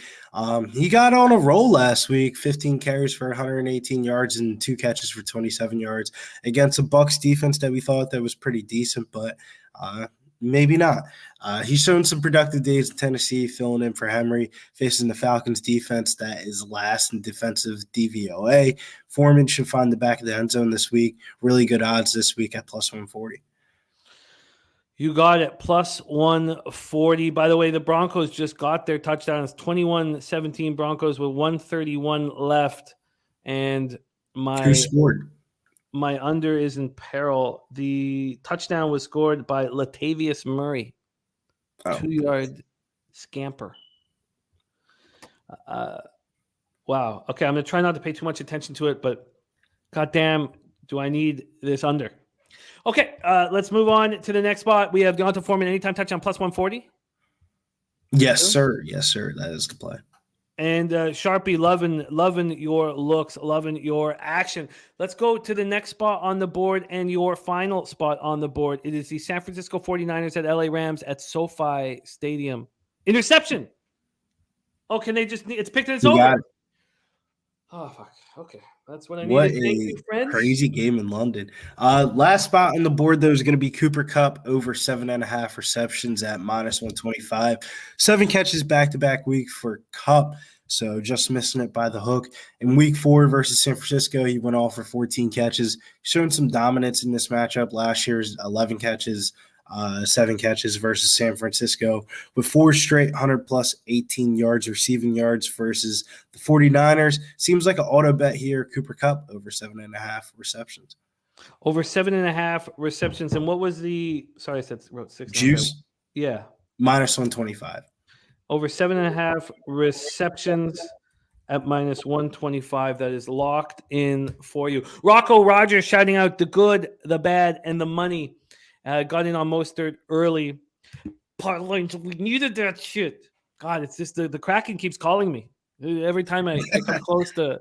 But it's not Kraken today. It's Wisers. But we'll be live tonight. Brizzy will be alongside with me tonight for the live action here. And if you want to know what he's on for Bills Packers, got to join us. 8 p.m. We're not even going to give you a little touch. He's 9-2. Brizzy on this show, and he's given us Mostert over 69.5 rush yards, Amon-Ra St. Brown over 63.5 receiving yards, Foreman anytime touchdown at plus 140, and Kupp over 7.5 receptions at minus 125. Brizzy, I just love capping with you. You see things from a different angle than me. I enjoy it immensely. Keep up the great work, and you guys on Twitter not following Brizzy are leaving money on the table at getting_Bills. at getting_Bills is our guy Brizzy, and he'll be rocking with me tonight. We got some fun guests on tonight's show. Twatty Latte also making an appearance, his first appearance with us on the live bet stream. Latte. Yeah, got some fun guys. It's going to be really, really, really fun. And love you, Brizzy. Leonard Porsche giving you a shout out. Says great stuff from Billy and Sharpie every week. If you want to beat the steam, Brizzy, any last words, my man? No. Follow me over on Twitter at Getting Bills, Instagram Billy Briz DFS. Till next time. There he is, Billy Brisbane in the house. We close up today's show with last year's champion. Last year's champion got off to a slow start here in weeks 1 and 2, and then in week 5, he went 4-1 plus 3.12 units. So he's now in the black. He's ranked 8th out of 19 cappers on the show. 7 wins, 6 losses, plus 0.49 units. But if you've watched this man cap, you know that everybody first and second is looking over at their shoulder and wondering, when is Ragu going to come for them? Please welcome to the show from Ocala, Florida, the big Ragu in the house. What up, my man? I'll tell you when I'm coming from right fucking now is when I'm coming for him. Let's go, baby. Hey, respect to Billy, man. He's a sharp kid. I love his looks. You know, I'm not a big DFS guy or a prop guy, but I do jump along every now and then. So respect to those guys, man. Him and Sharpie both. What's happening, Jimmy? How you doing this Sunday morning? How about a spot of tea over in England with the first quarter and the Jags first half cashers at plus 125 and plus 105? Break it off in your bookie's ass every chance you get. Oh, I needed that so badly, that under 39. It got up to 41. I was like, shit, am I in big trouble here? Fucking love it. Let's get to work. The Jags are, but they always give it back. Yeah, I like looking at the Jags early is great. I mean, we should have cashed that when you were live against the Giants, but I digress. Let's talk about making money right now. Dolphins, Lions, Ford Field. We've talked about the injury issues. We talked about who's in. How are you getting paid here, Ragu? Take it away. Yeah, we'll go quick because we'll give the gamblers a chance to get their bets down. So, Tua, he didn't look sharp last out. They got the win at Pittsburgh. It is to be expected. It is what it is. It was an ugly win, but they got the W, and now they get to kind of right the ship a little bit against the worst defensive league, the Lions. So I know you're on the over here, and that's not a bad look. But at the same time, Miami's defense, they're ranked like 20th in the league, and the Lions' offense is pretty damn good too. They can put up points. They can jump up and bite you in the ass when they want to.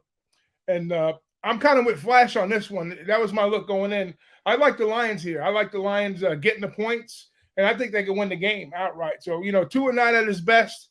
We'll see a lot of back and forth in this one. I just think it's, a little bit of an overlay at the 4. I know there's a lot of public money coming in Miami, which I kind of love to be against the public too. So I like the Lions getting the points and the money line here. Wow, a double up. And you were right about these defenses. The big thing for me was in the red zone. The Dolphins are 28th in red zone opponent touchdown scoring percentage, and 29th are the Lions. The Dolphins are the 22nd ranked defense in opponent yards per play, while the Lions are last at 32nd. And those numbers are a little bit skewed when you think that the Dolphins' defense at home is really good. Yeah. So then how bad has their defense been on the road? And the answer is it's been terrible. Bad. Yeah. I think they're 0. I know that the Lions have covered like 6 out of the last 7, and Miami's like 0-4 the last 4 ATS. So I'm going to roll with that. I get the look here, Ragu. Let's get you. So you want to double up here on both of the money line and the total. Let's get that for you. I don't know why it's not up here. I thought I was looking into it here. I'll have to. I'll pull it back up and I'll line shop for you. While we're doing that, let's talk about your next spot on the board. And finally, somebody's finally talking about this. I would like to move on this football game badly. Let me just see where is the line history here, because we finally get to talk about this game, and it is the Patriots at the New York Jets. People shying away from this game of our cappers, and I wasn't sure exactly why that was. The Patriots are now -3. I guess I waited too long, and that I guess I waited too long. This opened with the Patriots -1. We heard Dennis Garcia on them confidently earlier in the week. He said at any number, basically. He was that confident. It's now all the way up to 3. We saw it happening. We saw the 2.5 go to minus 115, then to minus 120. From a totals perspective, it opened up at 42 and it moved to 40. I'm on the under 40.5. I like seeing that the total is going under. Love that you guys all rolling with us. Top set, my man. Let's see what we're dealing with here from the cash flow in this one. We have 118,467 tickets in, 55% of tickets, 69% of cash on the Patriots. And then 37% of tickets and 98% of cash on the under. What's your move here? And am I going to regret not moving on the Patriots early, or are you backing the Jets? I took the Pats. I took the Pats in the contest, minus 2.5. I bet it earlier at minus 2. I like the Pats here. As bad as they looked on friggin' Monday night, with that game against the Bears. I mean, the Bears just fucking annihilated and shredded them. I mean, they did what they want, offensively, defensively, and the Pats are usually a team that, they're best at taking their best, the other team's best weapon away, which they did not do against Field in that game. And I know Belichick's always had problems with mobile quarterbacks, but they're not having a mobile quarterback here. They're getting Zach Wilson. They went out and they got the running back from the Jags, Robinson, because Breece Hall went down. Which how effective is Robinson going to be? He's an effective runner. He gets over 4 yards a carry. But that's going to put a lot of pressure back up on Wilson here, and I think Belichick is. I think the defense is after that embarrassing loss. I think the Pats are going to bounce back here. This is a good bounce back spot for them, and the Jets defense is good. So with the two quarterback controversy, I think they'll put that to rest today, and I think New England gets back on track here. It might be. Yeah, is it 3 the worst number you can probably get right now? Probably so, but I still think they get within that number. I think the Patriots have owned them in the series, albeit all that has been on TB12's watch. But Belichick just likes beating the Jets. That's one of his pet peeves every year. So I like the New England spot here, and I'm going to roll with New England. We can get you -3 at minus 101. I should have moved on this earlier. So I'm on it in the contest, the Cappers contest, but I haven't bet it. Irritating and just a waste for me. If I wanted to, the thing too, Jimmy, was normally I like to fade teams that play on Monday night, coming back, but that angle is not working anymore. It hasn't worked in a bit, so I don't even factor that into the equation anymore as far as Monday nighters coming back in. That whole dynamic has changed over the past couple of years. No, I feel you. I just hate that I'm not. God, I hate that I could have got in earlier, and I guess the 3 for the push. Less big. I guess God, I might add this Patriots spot, and I have 25 minutes to make that decision. Let's move on to the next spot on the board for you. It's Cardinals Vikings. Vikings not getting any love from our cappers coming in off of the bye. You have Andy on the Cardinals. Ron Crawford spreadsheet play today was on the Cardinals. You had Bobano give us the Cardinals, and now we have the public buying back on the Vikings today. We have 4s now right across the board. Big Ragu, how are you hammering this one? Cardinals, Vikings. Yeah, Vikings have never been one of my favorite teams to lay points with. But, you very surprisingly enough, off that bye, you figure, they'll be rested.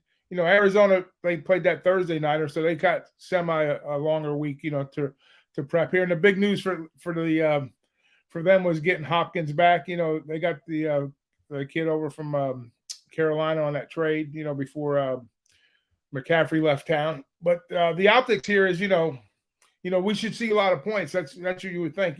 Vikings off rest with Jefferson. They got top-notch players on the receiving side. Both of these teams do, but it's going to be a little tricky spot here because I'm not going to get involved with the side. I'm looking at the total here. So.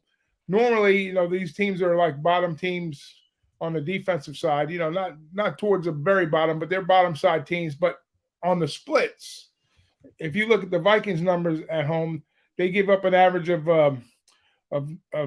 19 points or 17 points, and Arizona gives up 19 points on the road. So I broke this game down, and I kind of leaned towards the under, and I kind of went to the window with the under here. So I don't know where it's at now for contest purposes, but when I played, it was 48.5. So I think there's going to be a lot of back and forth, but I think there's going to be a lot of defense. I see a lot of yardage, but I see the red zone opportunity squandered here. And I think that the game stays under the 48.5. Interesting. And you got that 48.5. 48.5 minus 105. 48.5 across all the books. Nasty Nate joining us. I'm so happy you're talking about the next game because you're the only one to do it as well. So I needed to hear from these games. 1 p.m. Eastern, Chicago Bears, 3-4, 1-3 on the road. Dallas Cowboys, 5-2, 3-1 at home. We're at AT&T Stadium, Arlington, Texas. This is a very healthy Bears squad right now.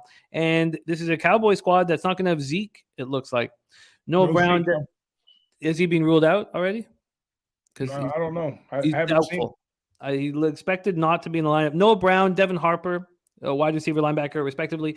Their safety, Malik Hooker with the hamstring, Micah Parsons with the shoulder, Dalton Schultz with the knee, Terrence Steele with the neck, and defensive end Sam Williams with the knee are all questionable. We expect Hooker and Micah Parsons to be in the lineup.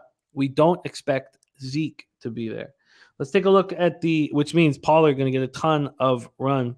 Let's take a look at the line history here in this one. This was another spot where I came very close to betting the Cowboys. Very, very close. The 10s are widely available here. Let me just ensure that. Yeah, 10s are widely available. And this total sitting at 42.5. It opened up at 44. Now sitting at 42.5. Let's take a look at the cash flow here. We've had sharp money on Dallas all week. 49% of the tickets and 69% of the cash. 52 and 54 on the under. I've wanted to bet against what everybody saw last week badly, but it's a big spread, big enough to slow me down. The three spots I was wondering if I was going to add were the Patriots, the Cowboys, and the Browns. Obviously, I got more time to think about the Browns. What are you doing here, Ragu, for Bears, Cowboys? Oh man, this was not really a tricky one for me, but just there's going to be a lot of recency bias, because of the Bears, when they dismantled New England, with Fields and it's a good look for the Bears in that regard. But I don't see the way I look at it is this. Yeah, Dallas came back with Dak last week against Detroit. I figured they weren't going to ask him to do a whole lot in that game, as far as kind of open things up, if you will, because Detroit's defense was going to allow them pretty much to kind of, run the ball, spread the ball around a little bit. So not a great effort by him, but you still, they still kind of pulled away late and they covered that number easily. But the Dallas defense is where I'm living on this game. Even though they're nicked up, they're as far as, tackles for loss, Dallas is ranked number 2 behind, surprisingly, the Bucks, as bad as they've been playing. Then you got your Niners sitting right below Dallas in tackles for loss here. So I think Dallas is, I'm going to put the onus on the Dallas defense. And I think Dak will have some opportunities here to kind of stretch the Bears defense a little bit too, which, I think they're ranked 30th in yards allowed as far as defense goes as a Bear. So they're not the bottom of the league, but they're right there close to it. So surprisingly enough, with what happened with the New England game, I think Dallas won't allow that same scenario to happen. And I know it's a big number at home in Arlington, but I think the boys get it done here. I think they stretch the Bears defense. They constrict the offense on the Bears a little size, and maybe I'm going to predict 2 turnovers for the boys here on the defensive side, which equates at least 10 points for Dallas, and that'll cover the number. That'll push the number, and then Dallas's offense the rest of the way will put them over the top. So yeah, I like Dallas in a big way. I'm laying the points here. I'd like to join you. I would like to join you. I think that I'd move on the Patriots and the Cowboys after the show and just move forward with it. The Cowboys number is not going to hurt me, but the Patriots, I did get hurt by waiting so long, but I like this look. Let's line shop for you right now on the Cowboys. I love betting against what everybody saw last week. Yeah, me too. It's the best angle that there is. Let's go to the point spread here. I mean, this reminds me so much of. No, it's not a revenge game, and I know it's a different sport, but I was on the Nuggets on Friday at -8.5, and I was like, they're putting out a number where they know they're going to get Jazz money.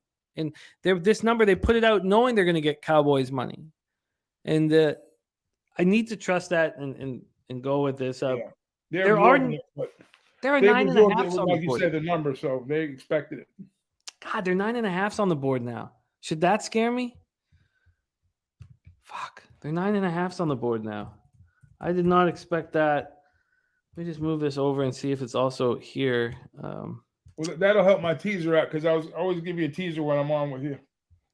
God, 9.5s now. All right, yeah, let's hit me with the teaser.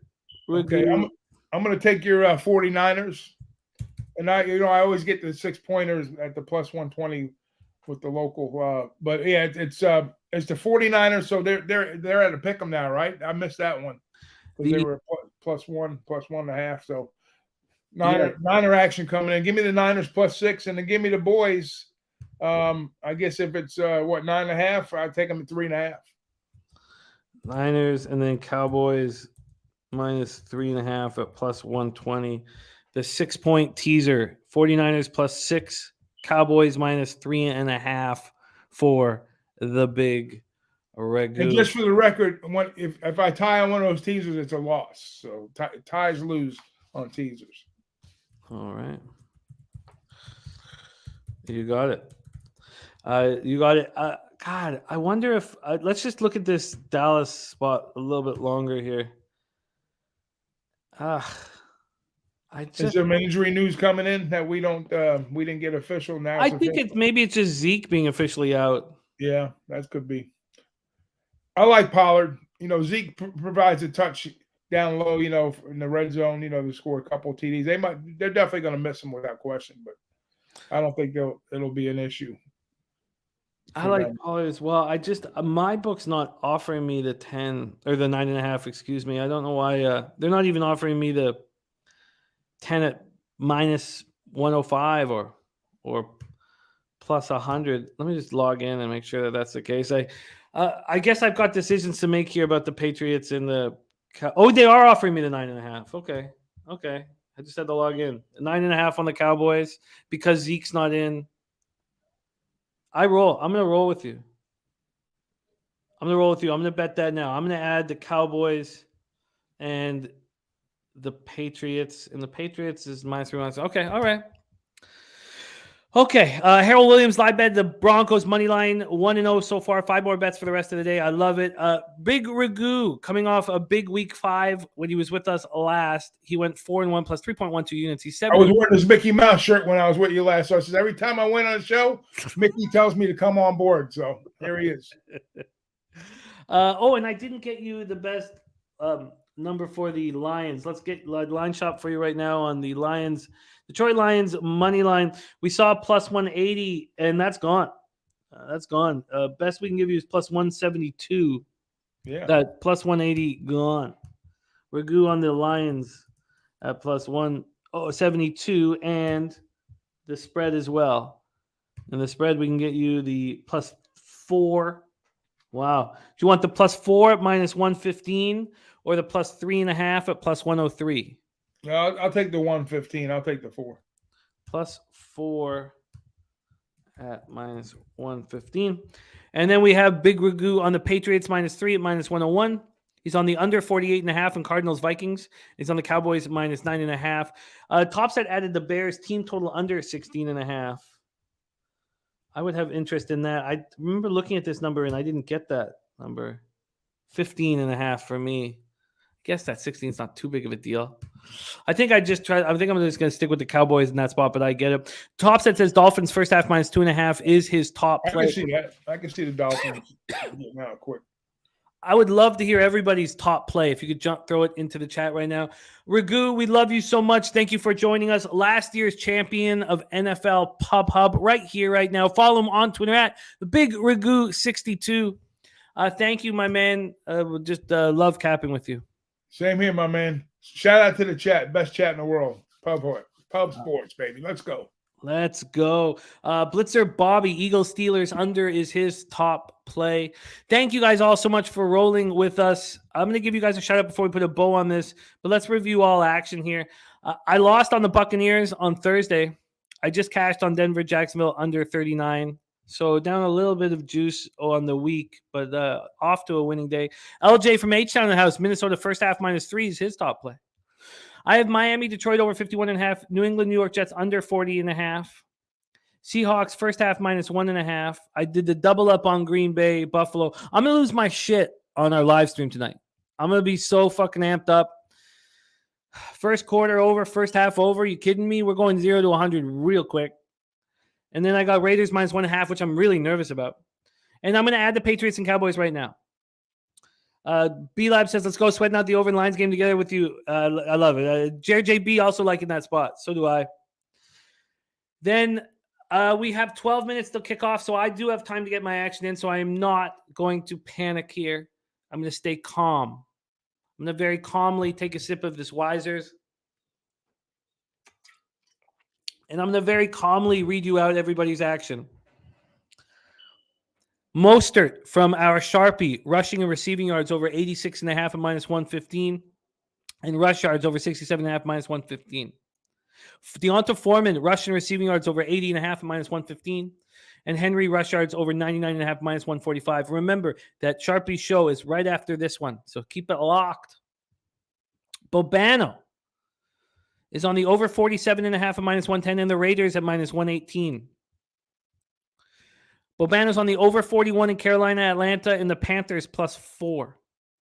Rem Most, I'm not taking the under in the Rams-Niners game yet.